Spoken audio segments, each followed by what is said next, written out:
Assalamualaikum warahmatullahi wabarakatuh. Saudara-saudara sekalian, ada sebuah buku ini, Partisipasi Masyarakat dalam Pembangunan Unit Sekolah Baru, ditulis oleh Parvi Kadianto.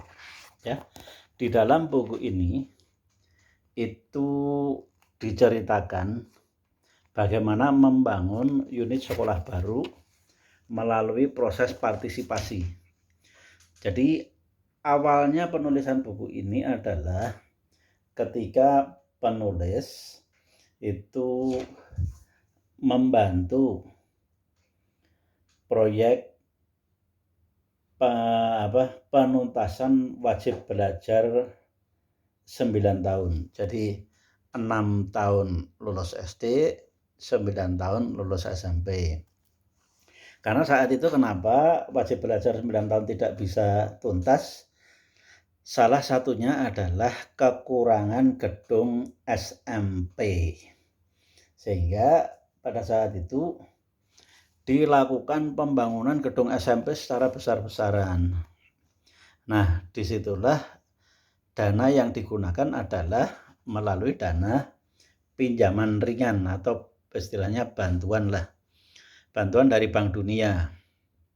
Di Jawa Tengah ada 165 unit gedung baru. Nah, yang dilakukan pertama itu adalah penentuan lokasi. Jadi di mana lokasi sekolah SMP itu yang pas agar supaya lulusan SD itu di sekitar itu bisa dengan mudah masuk ke SMP itu.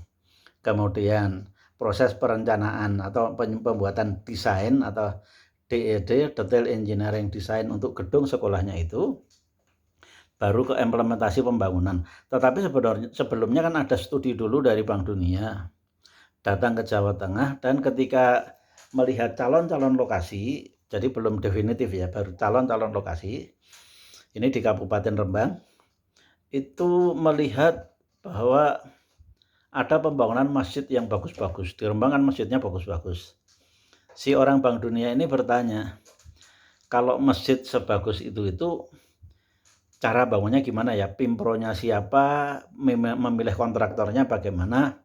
Saya jelaskan bahwa itu partisipasi masyarakat, bukan melalui pihak ketiga. Nah, lalu Bank Dunia mengusulkan ini.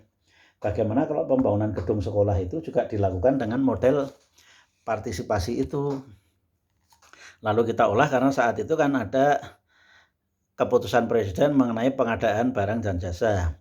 Nah, itu kita olah bahwa loan atau pinjaman dari Bank Dunia itu bisa dibangun sesuai dengan aturan yang memberi pinjaman. Nah, di sini menariknya itu ketika kita laksanakan dan itu bisa, itu menariknya begini.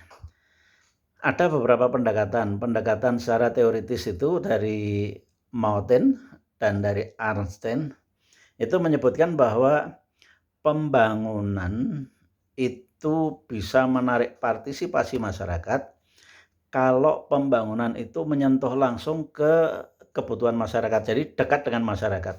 Jadi artinya begini, kalau pembangunan di suatu wilayah RT pasti partisipasinya itu kuat. Tetapi kalau pembangunan itu sudah level kecamatan, apalagi kota atau provinsi, partisipasinya itu rendah. Nah, untuk SMP ini itu kan levelnya itu adalah kecamatan. Nah, kita mencoba bagaimana ya supaya partisipasi itu tinggi padahal levelnya kecamatan.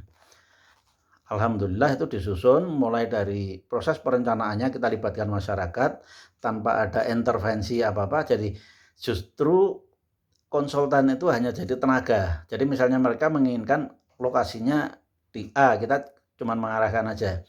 Lebih baik ini di A, kemudian mereka berembuk, oh ternyata mereka tidak di A, ya kita ikuti. Setelah ketemu lokasi A, kita memberi advice, ini lahannya miring, jadi yang bisa dibangun hanya sekian. Lahannya kurang, perlu tambah luas lahan lagi. Setelah itu oke, baru ke proses perencanaan. Proses perencanaan ini mereka masyarakat itu bisa menentukan bahwa sekitar sekitar SD itu sudah ada SMP sehingga gedung SMP yang dibangun itu mestinya cukup sekian ruang kelas saja. Jadi tidak membangun yang terlalu besar tapi juga tidak kecil sehingga semua lulusan SD di sekitar itu bisa tertampung di situ. Kemudian kita bantu dengan gambar engineering-nya, lalu kita bantu menghitung RAB-nya. Setelah ketemu, masyarakat ini mengelola keuangannya itu sendiri. Tetapi Bank Dunia mengontrol dengan uang yang dimanfaatkan oleh masyarakat tidak boleh dari waktu dari 1 minggu kebutuhan barang. Sehingga tidak terlalu banyak uang itu disimpan di masyarakat.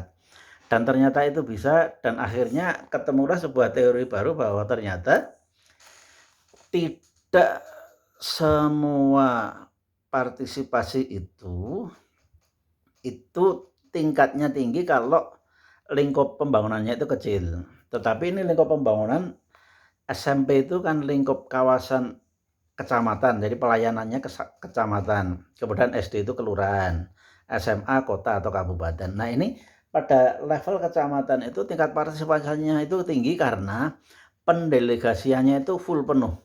Jadi mulai dari penentuan lokasi, kemudian membahas bersama-sama anggarannya itu ya kita hitungkan, lalu bagaimana memanfaatkan anggaran itu dalam 1 minggu itu butuh apa, kemudian itu dikucurkan, minggu kemudian butuh apa lagi, dana itu diberi, maka mereka dengan senang hati, tidak ada yang dikorupsi, tidak ada yang dipinjam oleh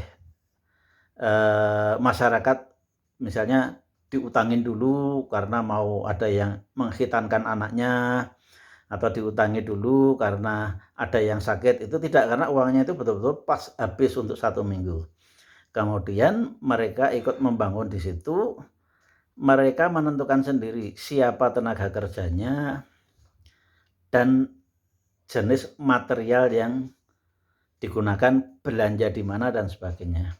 Jadi buku ini mengajarkan kepada kita bahwa partisipasi itu bisa terjadi dengan baik kalau pendelegasiannya itu full, jadi tidak setengah-setengah. Mudah-mudahan bermanfaat. Buku ini bagus sekali untuk pembelajaran bagi mahasiswa atau tokoh-tokoh masyarakat yang ingin meningkatkan atau menumbuhkan partisipasi masyarakat di lingkungannya. Contoh kasus pembangunan unit gedung baru sekolah ini hanya kasus saja, tetapi intinya bagaimana mendelegasikan pembangunan itu ke masyarakat secara penuh. Demikian, Assalamualaikum warahmatullahi wabarakatuh. Terima kasih.